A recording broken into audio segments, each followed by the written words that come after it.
Hello everyone, myself Sonam. Welcome to my channel passion education by Raj academy. अगर आपने मेरा channel subscribe नहीं किया है so please subscribe my channel. तो इकोनॉमिक्स में हमने जो लास्ट टॉपिक किया था demand schedule and demand curve के बारे में समझा था। आज का जो हमारा टॉपिक रहेगा डिमांड फंक्शन और factor affecting demand.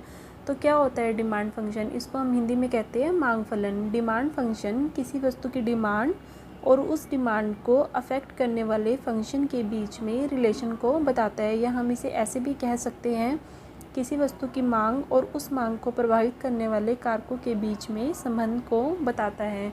Demand function refer the functional relationship between quantity demanded for a commodity and factor affecting it.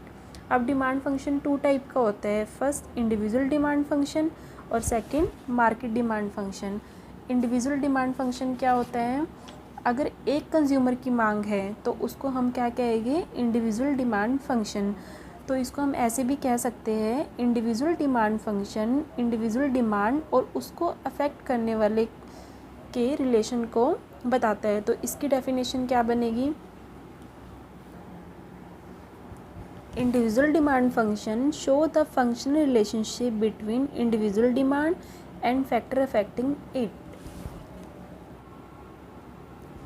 यानी कि individual demand function individual demand और उसको अफेक्ट करने वाले रिलेशन को बताता है। अब इसके कौन कौन से मेन फंक्शन है, अब हम उसके बारे में अच्छे से समझेंगे। इंडिविजुअल डिमांड में मेन ये 5 फंक्शन होती है, P X, P R, Y, T, E. D X क्या होता है? डिमांडेड फॉर कमोडिटी एक्स, यानी कि एक्स वस्तु की मांग। P x price of commodity x, x वस्तु की कीमत। P R price of related goods, यानी कि अन्य वस्तुओं की कीमत। वाई इनकम ऑफ कंज्यूमर, उपभोक्ता की आय। टी टेस्ट एंड प्रेफरेंस, रुचि तथा प्राथमिकता। ई एक्सपेक्टेशन ऑफ फ्यूचर प्राइस, यानी कि संभावना, यानी कि आने वाले समय में हमें क्या संभावना है। अब हम हर एक पॉइंट को अच्छे से डिटेल में समझेंगे। सबसे पहले हम समझेंगे प्राइस ऑफ द कमोडिटी, यानी कि एक्स वस्तु की मांग। तो जो प्राइस ऑफ द कमोडिटी होती है उसमें जो क्वांटिटी होती है और जो डिमांड होता है दोनों में क्या होता है? इन्वर्स रिलेशनशिप होता है। जैसे इसका मैं आपको एक एग्जांपल दे रही हूँ। For example price quantity.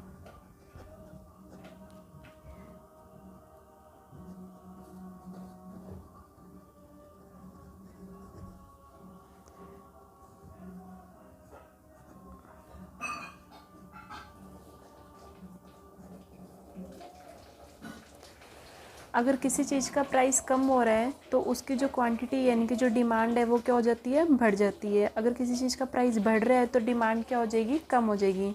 जैसे फॉर एग्जांपल आप मार्केट में कोई सामान परचेज़ करने के लिए गए हो या सब्जी मंडी में गए हो, वहाँ पे आपको टमाटर परचेज़ करने हैं। टमाटर का प्राइस पहले था 8 रुपीज़ किलो, तो आप उसकी क्वांटिटी परचेज़ कर रहे थे 20 के आसपास, ठीक है। जैसे ही प्राइस बढ़ गया यानी कि 8 से कितना हो गया?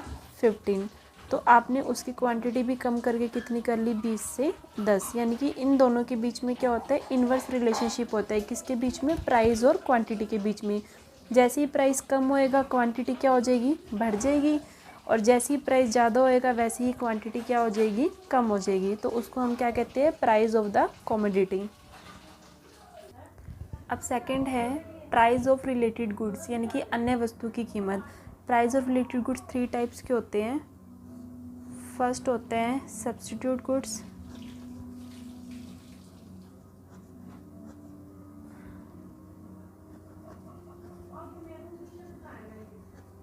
फर्स्ट पॉइंट है सब्स्टिट्यूट गुड्स। इसको हम हिंदी में बोलते हैं प्रतिस्थापन वस्तुएं। प्रतिस्थापन वस्तुएं। सेकंड जो है वो है कॉम्प्लीमेंट्री गुड्स।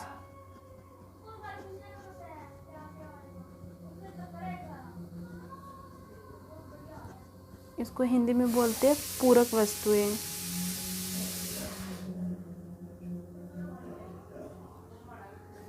थर्ड जो पॉइंट है वो है अनरिलेटेड गुड्स।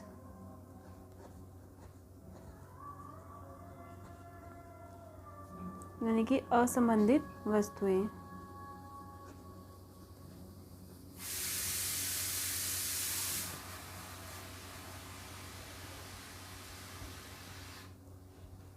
यहाँ क्लियर नहीं दिखाई दे रहा, थोड़ा यहाँ लिख दीजिए। थर्ड पॉइंट कौन से है? Unrelated goods.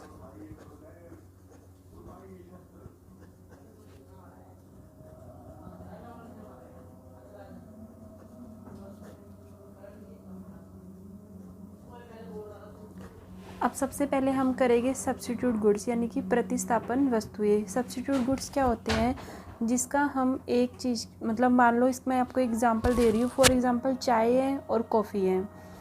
आप दोनों चीज़ें ही पीना पसंद करते हो। चाय का प्राइस तो है, एक कप चाय का प्राइस है 5 रुपीज़ और कॉफ़ी का प्राइस है 10 रुपीज़। अब मान लो चाय का प्राइस, अभी मैंने आपको बताया था, हम यहाँ पे एग्जांपल ले रहे हैं सब्स्टिट्यूट गुड्स का, ठीक है। टी का प्राइस तो है 5 रुपीज़ और कॉफ़ी का प्राइस है 10 रुपीज़, ठीक है। अब टी का प्राइस बढ़ जाता है। टी का प्राइस 5 से बढ़कर कितना हो गया? 10। अब आप ये बताओ, अब आप इस 10 रुपीज़ में आपको चाय भी मिल रही है और इसी में कॉफ़ी भी मिल रही है, तो आप क्या पीना ज़्यादा पसंद करोगे? मैं तो कॉफ़ी पीना पसंद करती हूँ, मेरे हिसाब से आप भी शायद कॉफ़ी पीना ही पसंद करोगे। अगर आपको चाय भी 10 रुपीज़ में मिल रही है और कॉफ़ी भी 10 में, और पसंद आपको दोनों ही चीज़ें हैं, तो ऑटोमेटिक कॉफ़ी की डिमांड क्या हो जाएगी? बढ़ जाएगी। यानी कि प्रतिस्थापन वस्तु क्या होती है? जब किसी एक चीज़ का प्राइस बढ़ने पर किसी दूसरी वस्तु की डिमांड पे जो इफ़ेक्ट पड़ रहा है उसको हम क्या बोलते हैं? Substitute goods. यानी कि प्राइस तो बढ़ा टी का, लेकिन डिमांड किसकी बढ़ गई? कॉफ़ी की, ठीक है। अब मान लो इसी में आप इसका एक अपोजिट एग्जांपल भी ले सकते हो। अब हम कर रहे हैं सेकंड, जो है हमारा क्या है? Complementary goods. सेकंड हम करेंगे कॉम्प्लीमेंट्री गुड्स, यानी कि पूरक वस्तुएं। पूरक वस्तु क्या वस्तु होती है? जो मिलकर किसी वस्तु की मांग को पूरा करती है। अब मैं आपको इसमें एक एग्जांपल दे रही हूँ, जैसे कार और पेट्रोल।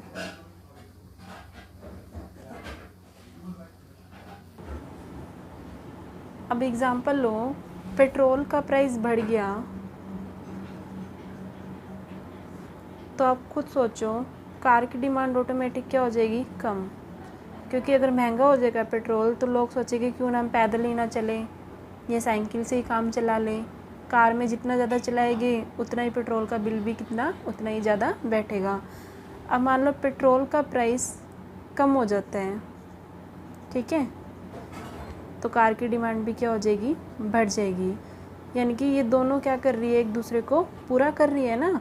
तो अगर एक का प्राइस बढ़ेगा तो दूसरे की डिमांड ऑटोमेटिक क्या हो जाएगी? कम हो जाएगी। अगर एक का प्राइस कम होएगा तो दूसरे की डिमांड क्या हो जाएगी? बढ़ जाएगी। तो उसको हम क्या कहते हैं? Complementary goods. अब थर्ड पॉइंट जो है वो है अनरिलेटेड गुड्स।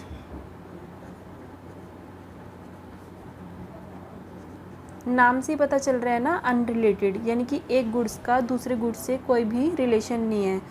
अब जैसे यहाँ पे मैंने एग्जांपल लिया था कार और पेट्रोल का, अब मैं एग्जांपल ले लेती हूँ कार और पेन का, या कार और किसी भी चीज़ का ले लो आप एग्जांपल। कार के साथ आप पेंसिल का भी ले सकते हो। क्या कार और पेंसिल में कोई आपस में रिलेशन है? कोई रिलेशन नहीं है ना। तो यानी कि एक गुड्स का जब दूसरे गुड्स से कोई रिलेशन नहीं होता, चाहे उसका प्राइस बढ़े चाहे कम होए, उसको हम क्या बोलते हैं? Unrelated goods.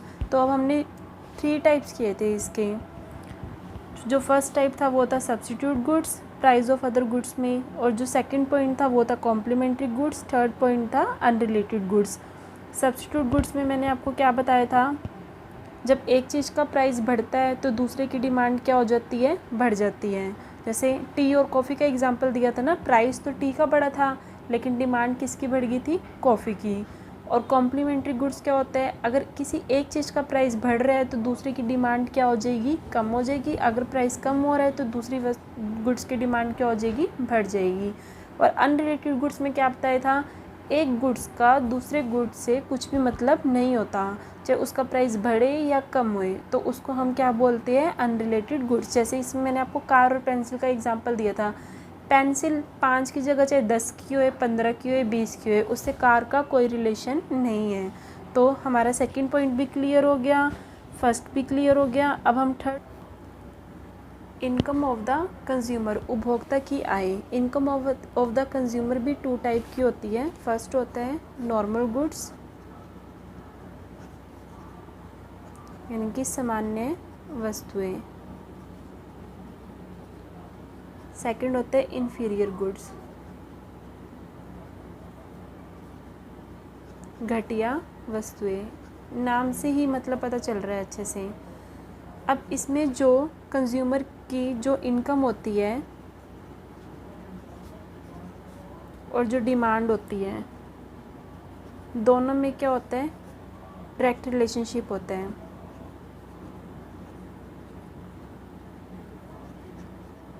किसमें, कंज्यूमर की इनकम और डिमांड में। इसका मैं आपको एक एग्जांपल दे रही हूँ।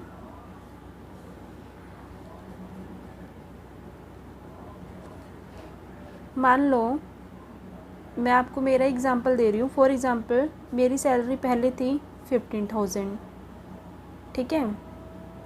तो मैं जो डिमांड कर रही थी, यानी कि जो भी मैं अपना 1 मंथ का जो भी मैं खर्च करती थी, 10,000 के आसपास मैं खर्च कर रही थी और 5,000 की सेविंग कर रही थी, वो हम बाद में पढ़ेंगे। अब मेरी इनकम जो है मंथली 15,000 से होगी 25,000, और मेरी जो 1 मंथ का जो खर्चा है यानी कि वो मेरा हो गया 18,000, ठीक है।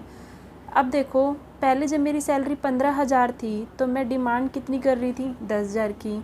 अब जैसे ही मेरी सैलरी बढ़कर 25,000 होगी तो मेरी डिमांड भी 10,000 से कितनी होगी, बढ़कर 18,000। यानी कि आपकी इनकम बढ़ेगी तो आपकी डिमांड भी क्या हो जाएगी, बढ़ जाएगी। लेकिन किसके लिए, नॉर्मल गुड्स के लिए। नॉर्मल गुड्स के लिए जैसे आप फॉर एग्ज़ाम्पल पहले आप नॉर्मल कोई भी टॉप परचेज़ करते थे, किसी भी जो ब्रांडेड नहीं होता था, ऐसे कहीं से भी परचेज़ कर लेते थे, जो कि रेंज होती थी 500 के आसपास की, ठीक है। अब आपकी इनकम बढ़ रही है तो आप सोचोगे क्यों ना मैं ब्रांडेड क्लॉथ परचेज़ करूं, ठीक है। तो ऑटोमेटिक जो नॉर्मल गुड्स की जो डिमांड है वो क्या हो जाएगी, बढ़ जाएगी। अब इन्फीरियर गुड्स क्या होते हैं, मान लो आपकी इनकम बढ़ रही है, इन दोनों में क्या होता है, अपोजिट रिलेशनशिप होता है।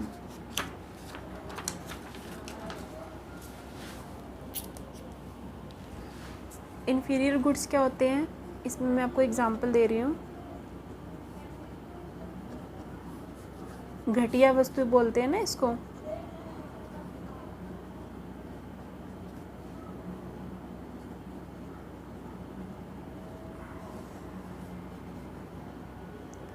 अब ये देखो, अब आपकी इनकम बढ़ रही है, क्या आप खुद बताओ, क्या अब भी आपकी डिमांड बढ़ेगी।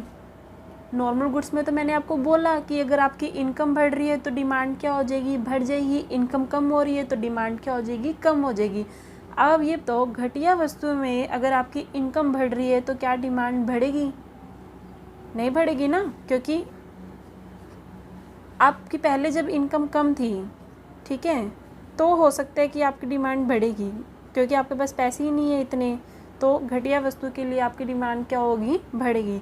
लेकिन जैसे ही आपकी इनकम बढ़ जाती है तो क्या अभी भी आप ये गुड्स परचेज़ करना पसंद करोगे, तो आप इससे शिफ्ट करके, घटिया वस्तु से शिफ्ट करके आप किस में चल जाते हो, नॉर्मल गुड्स में।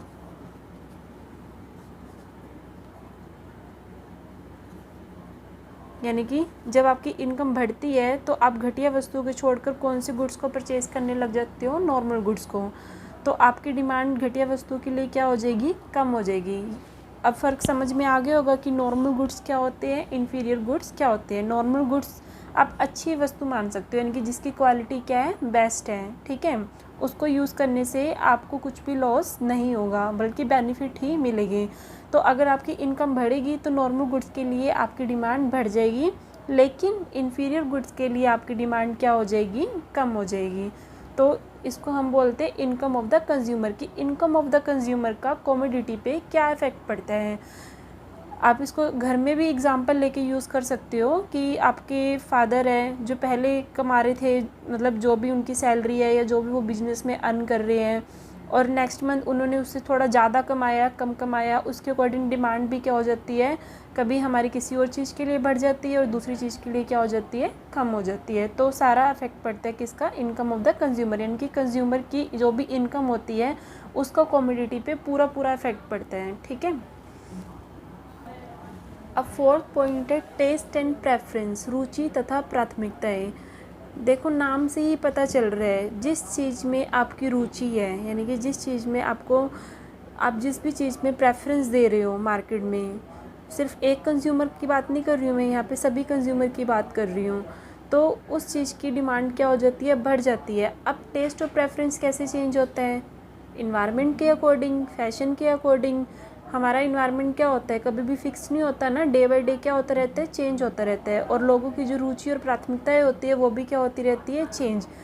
क्लोथ्स में भी देख लो, पहले जीन्स का फैशन था, फिर प्लाज़ो का फैशन आ गया गर्ल्स में, ठीक है, फिर उसके बाद शरारा पहले चलता था। तो जो इन्वायरमेंट होता है क्लोथ्स के अकॉर्डिंग भी, वो भी क्या होता रहता है, चेंज होता रहता है, ठीक है। तो जैसे जैसे मान लो ट्रेडिशन हमारा चेंज होगा, जैसे पुराने ज़माने में लोग क्लोथ्स अलग टाइप्स के पहनते थे, तो उस टाइम पे जो फैशन था वो अलग था। आज के ज़माने की बात करें तो उसके बिल्कुल अपोजिट है। आने वाले टाइम में क्या होगा हम कुछ नहीं कह सकते। तो जैसे जैसे फैशन बढ़ता रहता है वैसे वैसे लोगों की डिमांड भी क्या होती रहती है, चेंज होती रहती है। तो जिस चीज़ के लिए लोगों का इंटरेस्ट होगा तो उसकी डिमांड क्या होगी, बढ़ेगी। जिस चीज़ के लिए लोगों का इंटरेस्ट नहीं होगा तो उसकी डिमांड ऑटोमेटिक क्या हो जाएगी, कम हो जाएगी। तो इसका भी कमोडिटी पे पूरा रोल होता है, ठीक है। अब फिफ्थ पॉइंट है हमारा एक्सपेक्टेशन। एक्सपेक्टेशन किसकी, फ्यूचर में।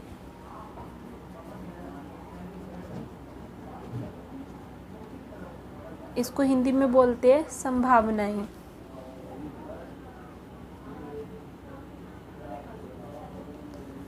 आप अभी लॉकडाउन का एग्जांपल लेके चल लो, ठीक है।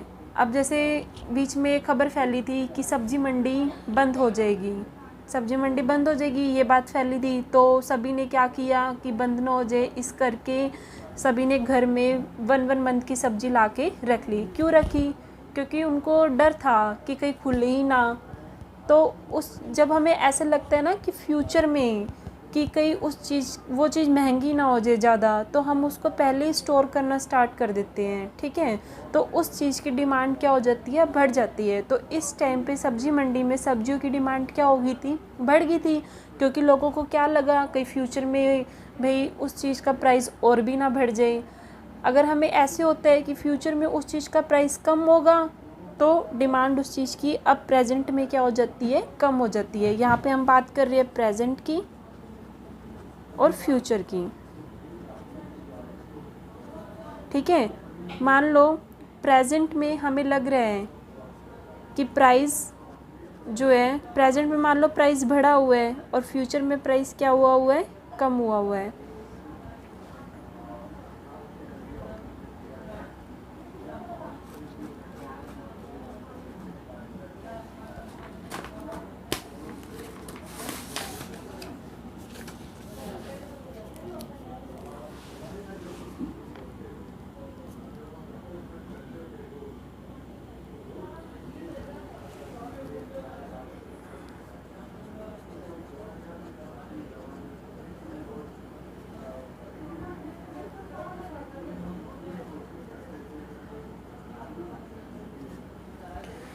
तो फिफ्थ पॉइंट हम कर रहे हैं एक्सपेक्टेशन, संभावनाएं, ठीक है। तो संभावनाएं का मतलब क्या होता है, फ्यूचर में हमें क्या एक्सपेक्टेशन है। इसका एग्जांपल मैं आपको लॉकडाउन का ही दे रही हूँ। जैसे बीच में खबर फैली थी कि सब्जी मंडी बंद होने वाली है, जैसे कोरोना वायरस फैला था तो बीच में खबर फैली थी कि सब्जी मंडी बंद होने वाली है। तो लोगों ने क्या किया था, 1 मंथ का सामान ये एडवांस में परचेज़ करके क्या रख लिया घर पे। क्यों रखा, क्योंकि उनको ये लग रहा था ना कि कहीं सब्जी मंडी बंद ना हो जाए, तो उस चीज़ की डिमांड क्या हो गई थी, बढ़ गई थी। या आप ऐसे भी इसको समझ सकते हो।